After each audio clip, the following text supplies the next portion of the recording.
च सुरेन्द्रे च कौशिके पाद संस्पृशि निर्विशेष मनस्काय श्री वीरस्वामिने नमः। आरहत वाङ्मय में कहा गया है, धम्मो मंगल मुक्तित्थम अहिंसा संजमो तवो देवावि तं नमं संति जस्य धम्मे सया मनो। धर्म का प्रज्ञापन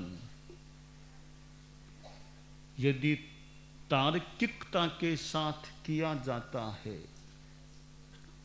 तो वह प्रज्ञापन संभवतः बौद्धिक जनता के लिए भी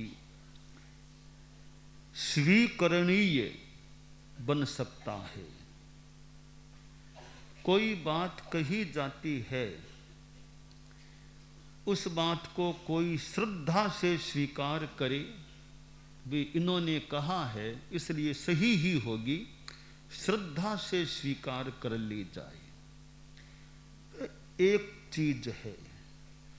दूसरी चीज है तर्क से स्वीकार की जाए। हेतुवाद और अहेतुवाद, कई चीजें हेतुवाद से समझी जा सकती है, कोई कोई बात अहेतुगम्य कि आगम में ऐसा है, आगम में है पृथ्वी काय सजीव है, अपकाय सजीव है। अब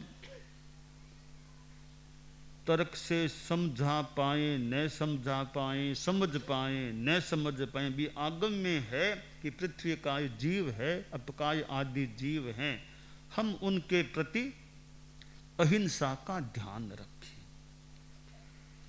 तो जो बात हेतुवाद से गम्य हो सकती है उसको तो हेतु से समझने का प्रयास करना चाहिए। अब जो हेतुगम्य लगभग नहीं लग रही है तो भी आगम में ऐसा है इसलिए हम ऐसा मान रहे हैं। आचार्य भिक्षु की तर्क संपदा, हम कोई विषय पढ़ें, बात को समझें तो क्या, क्यों, कैसे, ये तीन प्रश्न अगर उठा लिए जाएं, क्या, क्यों और कैसे, व्हाट, व्हाई, हाउ, बच्चों को कह दिया कि संतों ने कहा भी सामायिक किया करो, मान लो संत कह दें कि सामायिक किया करो, तो छोटे बच्चे 7-8 वर्ष के कि व्हाट इज सामायिक, सामायिक होती क्या है यह बताओ, व्हाट इज सामायिक, यह चीज है मुपतियों बांधते हैं सर, या सावध्य योग का त्याग, 2 कर्ण 3 योग या जो भी विधि है। तो बच्चे कहें भी वाई हमें सामायिक क्यों करनी चाहिए, हाउ सामायिक कैसे करनी चाहिए, क्या, क्यों, कैसे, इन 3 प्रश्नों का उत्तर खोजने का प्रयास हो तो कोई निर्देश, कोई उपदेश वो बुद्धिगम्य भी बन सकता है। श्रद्धा गम्य एक बात, इधर बुद्धिगम्य। अब श्रद्धा गम्य में तो एक बौद्धिक आदमी, मैं तो कोई धर्म मानता नहीं, मेरी समझ में आ जाए तो मैं धर्म को मानूं, तो उसको तो तार्किकता से समझाया जाए तो वह बौद्धिकता के स्तर पर किसी बात को स्वीकार करने के लिए समुद्यत हो सकता है। तार्किकता के संदर्भ में कुमार श्रमण, केसी और राजा प्रदेशी, उनका परिसंवाद एक अच्छा उदाहरण है। जैसा आगम में है कि राजा प्रदेशी भी इस माने में कितना बौद्धिक आदमी रहा होगा, तो कुमार श्रवण केसी भी, वो तो खैर महान अतीन्द्रिय ज्ञानी व्यक्तित्व थे, तो जिस ढंग से उन्होंने राजा प्रदेशी की बातों का खंडन किया और मानो तार्किकता हेतुवादिता के द्वारा अपनी बातों को प्रस्तुत किया, आखिर जाकर राजा प्रदेशी प्रणत हो गया, स्वीकार कर लिया। ऐसी तार्किकता कि तर्क से हेतु से बात को समझाया जाए। ऊपर पहाड़ है, पहाड़ की भूमि है और दिखाई दे रही है आग, आग दिखाई दे रही है। इधर पहाड़ है, उस पर धुआं दिखाई दे रहा है। धुआं दिखाई दिया तो एक बौद्धिक आदमी ने कहा देखो वहां आग है। युवक पास में खड़ा था, आग का, वहां तो धुआं है, आग कहां है? तो बौद्धिक आदमी ने कहा कि धुआं है, यानी उधर तो आग है, केवल आग, इधर केवल धुआं दिख रहा है। तो धुआं है तो अग्नि भी है। धूमात, धूम के कारण से यह सिद्ध हो रहा है कि मतलब वहां धुआं है, धुआं है तो आग भी है, बिना अग्नि के धुआं नहीं हो सकता। तो धुआं है तो अग्नि का होना भी एक सामान्य उक्ति से निश्चित है, पर केवल आग है तो धुआं भी है, यह युक्ति संगत नहीं है। कि अग्नि धुएं के बिना भी हो सकती है, पर धुआं अग्नि के बिना नहीं हो सकता।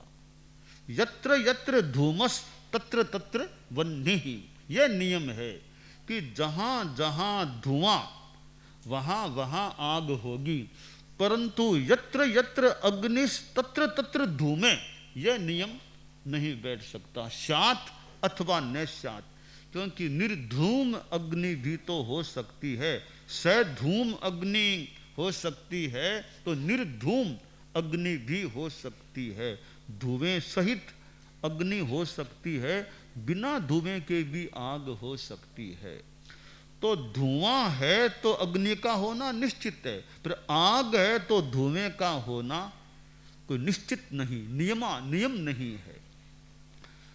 राजा प्रदेशी और कुमार श्रवण केसी का जो संवाद हुआ और आत्मा के स्वतंत्र अस्तित्व को, आत्मा अलग है शरीर अलग है, इस सिद्धांत को सिद्ध करने में जो कुमार श्रवण केसी महाराज ने सफलता प्राप्त की, यह उनकी बताने की शैली, हेतु कह दें, तर्क कह दें, जिस तरीके से उन्होंने समझाया और कैसे राजा प्रदेशी जैसा राजा आदमी, लगता है बौद्धिक आदमी भी था यूं, तो कैसे प्रणत हो गया कि आपकी बात दिमाग में जच रही है।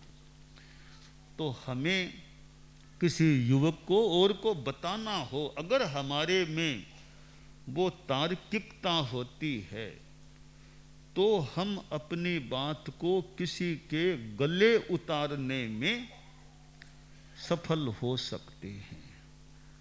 अब तर्क है, परंतु तर्क के साथ आदमी की निष्ठा क्या है? एक संस्कृत का श्लोक है, आग्रही बत निनीसति युक्तिम यत्र तत्र मतिरस्य निविष्टा, तत्र यत्र मतिरस्य निविष्टा, आग्रहेण रहितस्य तु युक्तिर्, आग्रहेण रहितस्य तु युक्तिर् यत्र तत्र मतिरेति निवेशम। मामूली फर्क हो सकता है श्लोक के बोलने में कि एक आग्रही आदमी है, एक अनाग्रही आदमी है। आग्रही आदमी युक्ति को वहां फिट करने का जैसे तैसे प्रयास करता है, जो उसकी मान्यता है उसको सिद्ध करने का प्रयास करता है। आग्रह रहित आदमी है, वो अपनी मति को वहां फिट करता है जो युक्ति संगत बात होती है। तो यह यौक्तिकता की बात कितनी युक्तिपूर्ण है। एक आगम एक युक्ति, दो चीजें हो जाती है। हम किसी बात को, सिद्धांत को जैन धर्म में, हमारी परंपरा में सिद्ध करें तो एक तो आगम का आधार भी, आगम का यह आधार है। दूसरी बात युक्ति संगतता, यौक्तिकता, कि मेरी बात में यह युक्ति है, इस युक्ति से मेरी बात सिद्ध हो रही है। तो यह यौक्तिकता। और जहाँ लगे कि यह बात नहीं बैठ रही है तो वहाँ अगर इतना समर्पण हो कि जैसे तैसे मैं बात को सिद्ध करने का प्रयास नहीं करूं, यह महानता बात है। यह बहुत निर्मलता की बात है कि मैं जैसे तैसे अपनी मान्यता को सिद्ध करने का दुष्प्रयास न करूं। डालगणी जो मुनि अवस्था में, जब डाल मुनि थे, कच्छ में 3 यात्राएं उन्होंने की थी। आचार्य बनने के बाद में तो कच्छ नहीं पधारे, पर पहले मुनि जीवन में 3 यात्राएं की और उनका प्रभाव भी कच्छ में रहा। ऐसा हम इतिहास में थोड़ा लोगों के मुख से भी कहीं सुन सकते हैं यथासंभवतया। डाल मुनि एक बार कच्छ यात्रा में, वो भुज जो खास कच्छ का अच्छा क्षेत्र है, और जहाँ हमारा मर्यादा महोत्सव, कच्छ के भुज के उधर के लोग भी आज, बच्चे वगैरह वगैरह, वो प्रभु भाई वगैरह जो भी लोग भी आज, तो कच्छ में हम भी गए थे। हाँ, कच्छ के लोग आए हुए भाइयाँ हो रहे, समणी जी भी कच्छ। तो डाल मुनि जब भुज पधारे तो कहते हैं कि वहाँ नानी पक्ष के भी लोग हैं, कच्छ में नानी पक्ष के साधु आचार्य भी वो मिले हैं और वहाँ लोग रहते हैं। तो एक कोई श्रावक उनके संप्रदाय का, उधर का, डाल मुनि से वार्ता हुई और वीरचंद भाई डाल मुनि से चर्चा वार्ता हुई। डाल मुनि अपने संभवतः 13 पंथ के सिद्धांत और प्रस्तुत किए। तो कहा महाराज मैं अपने संतों से बात करूंगा, वो क्या कहते हैं, फिर यहाँ आना फिर जाना। डाल मुनि ने कहा ऐसा टाइम क्यों लगाते हो, तुम हमारे पास बात करते हो, फिर अपने संतों के पास, फिर हमारे पास, यूँ टाइम लगता है। एक काम करें, तुम्हारे संत और मैं एक ही जगह बैठ जाएं, भले थानक में जहाँ भी बैठ जाएं तो वहीं चर्चा कर लें, हम दोनों आसपास पास रहेंगे, तुम्हारे मुनि जी जो भी है, मैं तो वहीं चर्चा करें। यह ठीक है, आप दोनों विराज दो, फिर मैं बात करूं। तो ऐसा किया गया। एक जगह वो थानकवासी नानी पक्ष जो, एक दिन डाल मुनि की अब चर्चा करें। चर्चा का क्रम चला, डाल मुनि ने अपने सिद्धांत रखे, अपने तरीके से बातें रखी। तो वो वीरचंद भाई ने कहा महाराज अपने मुनि जी से आप डाल मुनि की बात का उत्तर दो, ये इनकी बात का या तो खंडन करो कि इनकी बात अगर गलत है तो खंडन करो आप, अथवा स्वीकार कर लो इनकी बात से जो भी कहा। तो मैं किसी का और कोई आसातना न हो, तो वो जो मुनि जी जो भी थे अन्य संप्रदाय के, उनका कहने का भाव, वो मौन रह गए, न तो खंडन करते डाल मुनि की बात, न मंडन करते, मौन रह गए।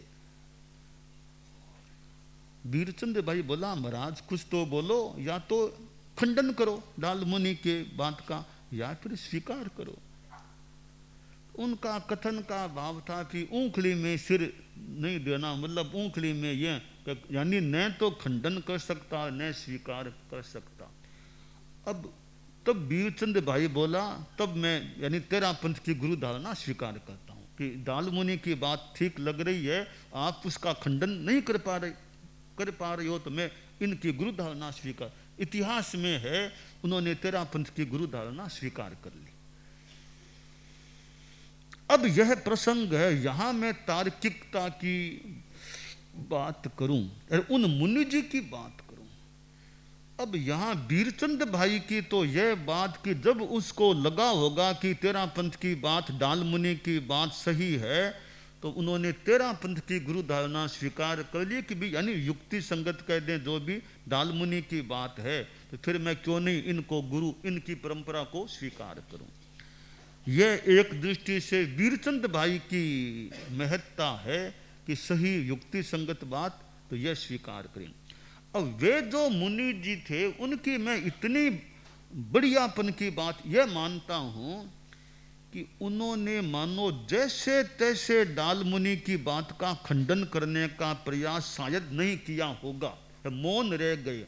तो मौन रहना भी ठीक है। जब आदमी को लगे कि इनकी बात सही लग रही है, किसी को भी लगे इनकी बात सही लग रही है, तो अब समस्या यह है कि मेरे संप्रदाय की मान्यता अलग है।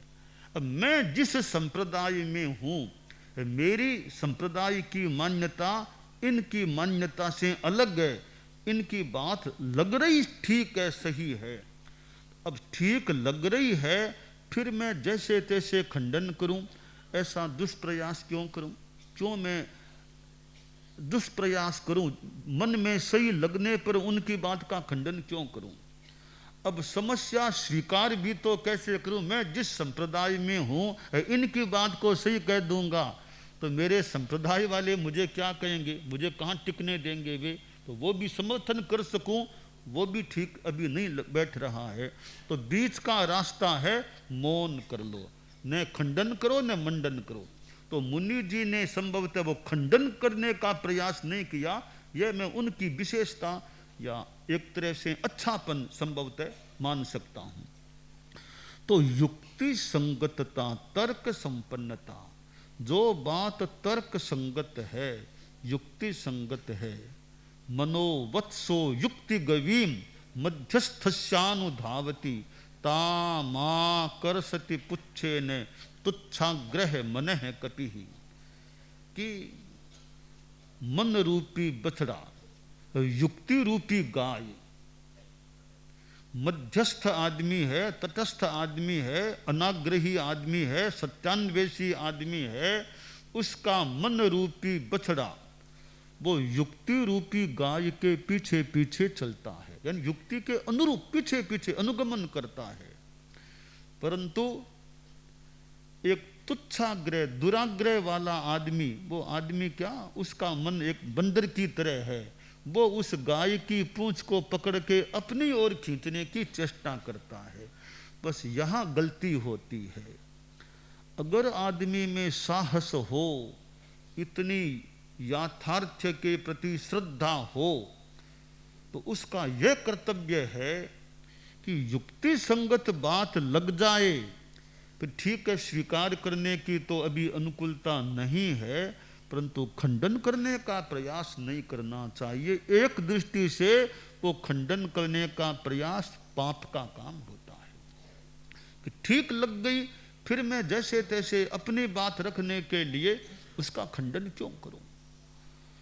तो यथार्थ लगने के बाद खंडन नहीं करना, स्वीकार करूं न करूं मेरी इच्छा की बात है। मैं इसकी मान्यता को मान लूं, हाँ मैं मानता हूं, स्वीकार करता हूं, यह जरूरी नहीं है। मेरे संप्रदाय की अपनी मान्यता है, मैं जिस संप्रदाय में हूं उसकी मान्यता के विरुद्ध बात को मैं यूं वचन से स्वीकार नहीं कर सकता, पर मन में मुझे इनकी बात सही लग रही है, अब मैं इसका खंडन करने का दुष्प्रयास भी न करूं।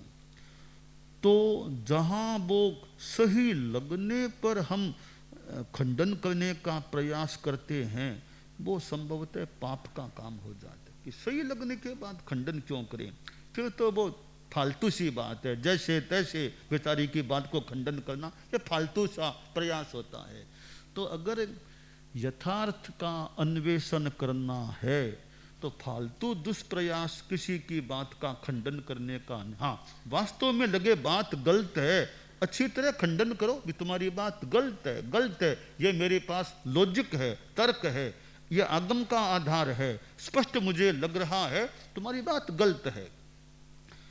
हम अनेकांत की बात करते हैं, अनेकांत है ना, अनेकांत में तो सभी सही है, उसकी बात भी ठीक है, इसकी बात भी ठीक, अनेकांत है। जैन धर्म में तो अनेकांत है, सब बातें सही है। मैं इस बात से थोड़ा विरुद्ध हूं, मतलब मैं ये स्वीकार नहीं करता कि सब बातें सही है। अनेकांत को मानते हैं सब, वो भी सही, ये भी सही, ये भी सही, बस अनेकांत है, शाद्वाद है। आगम में हम पाठ देखें, भगवान महावीर स्वयं जो आगम का पाठ है, मिच्छन्ते एव महांसो, मिच्छन्ते एव महांसो, अहम पुन गोयमा एव माई खामी। भगवान महावीर को हम अनेकांत के प्रवक्ता मान ले, प्रतिपादक मान ले, वो तो खुद कह रहे हैं आगम में, जैसा आगम में पाठ है कि अन्य यूथिकों ने जो कहा वो मिथ्या कहा है, मैं इसमें ऐसा कहता हूं। तो अनेकांत में ये होता कि वो भी सही, वो भी सही, सब सही, तो भगवान महावीर ऐसा क्यों फरमाते, मिथ्यन्ते एव महांसु, उन्होंने मिथ्या कहा है, गलत कहा है। तो यह अनेकांत का मतलब नहीं कि सब सही है। हाँ, किस अपेक्षा से कौन सी बात है वो कर सकते हैं, तो सारी बात सही है, फिर दुनिया में झूठ नाम की बात रहेगी भी कहाँ, फिर झूठ नाम का पाप रहेगा भी कहाँ, अगर सब सत्य है। दुनिया में सब सत्य नहीं है, झूठ झूठ है, सच सच है। हाँ, दिमाग खुला रखो कि इनकी बात किस अपेक्षा से कही गई होगी। हाँ, वो अपेक्षा खोज सकते हैं, पर तो यह गलत है तो गलत है, सही है तो सही है। तो यह आदमी में मादा सामर्थ्य हो कि गलत को गलत भी, अब साफ कहने में मान लो इतना पौरुष नहीं है तो मन में तो मान ले कि यह बात गलत है, और इतना सच्चाई, इतना पौरुष हो, हिम्मत हो, आदमी मौके पर साफ कह दे यह बात मेरी दृष्टि में गलत है, गलत है। चाहे व्यवहार की बात हो, चाहे सिद्धांत की बात हो। सिद्धांत की बात भी, यह सिद्धांत मेरे चिंतन के अनुसार गलत है, मैं इसको स्वीकार नहीं करता। अब व्यवहार में भी यह कार्य मेरी दृष्टि में अनुचित है, नहीं होना चाहिए। तो यह स्पष्टता से कहने का साहस भी शायद हर किसी में तो होना मुश्किल है।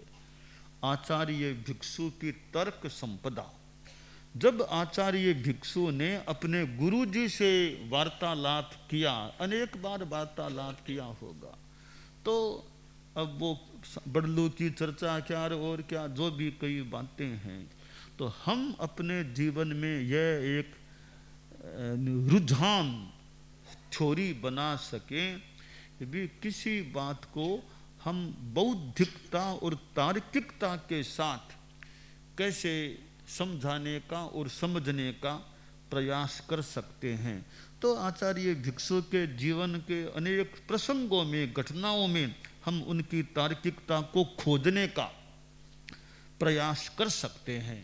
तो यह आज 13वां दिन कंटालिया में आ गया है, और यह 13 दिन का हमारा महाचरण का यह कार्यक्रम, और स्वामी जी से जुड़े हुए कंटालिया क्षेत्र में यह कार्यक्रम, और साधु साधियों समणियों की ये उपस्थिति, 12 कार्यक्रमों में तो मोटा मोटी सर्वालय, मोटा मोटी सार्वजनिक साधु साधियों समणियों की प्राय मान लें, वो उपस्थिति का हमारा व्यवस्था क्रम, और इसमें इतने साधु साधियों की समणियों की उपस्थिति, और फिर गायक और वक्ता, वक्त्री, गायिका, तो संगान और वक्तव्य भी हुए हैं। साध्वी प्रमुखा जी से शुरू हुआ प्रथम वक्तव्य, मैं तो खैर हुई, मूल साध्वी प्रमुखा जी का प्रथम हुआ, प्रथम आपका हुआ था, और बाद में यह हमारा अनेक संतों ने, मुख्य मुनि साध्वी वरिया का भी और संतों साधियों का भी गीत भी हुए हैं।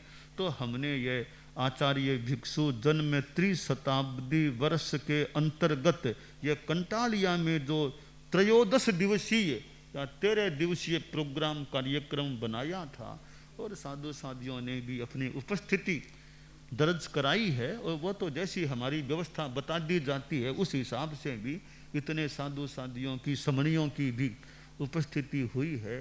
तो यह जो हमारा यह एक महाचरण का जो वक्तव्यों के रूप में, गायन के रूप में, चर्चा परिचर्चा के रूप में यह जो उपक्रम हुआ है, यह एक ज्ञान वर्धन का भी एक निमित्त बना हो सकता है। तो तो वैसे मोटा मोटी ये 13 दिन का जो मूल निर्धारित जो था वक्तव्य गीत मेरा सो, वो तो मोटा मोटी अब इसको तो हम संपन्नता की तरफ ले जा रहे हैं। और कार्यक्रम के रूप में मोटा मोटी हमारा ये महाचरण का उपक्रम, इसको मैं संपन्न होने की घोषणा विनम्र भाव से कर रहा हूँ।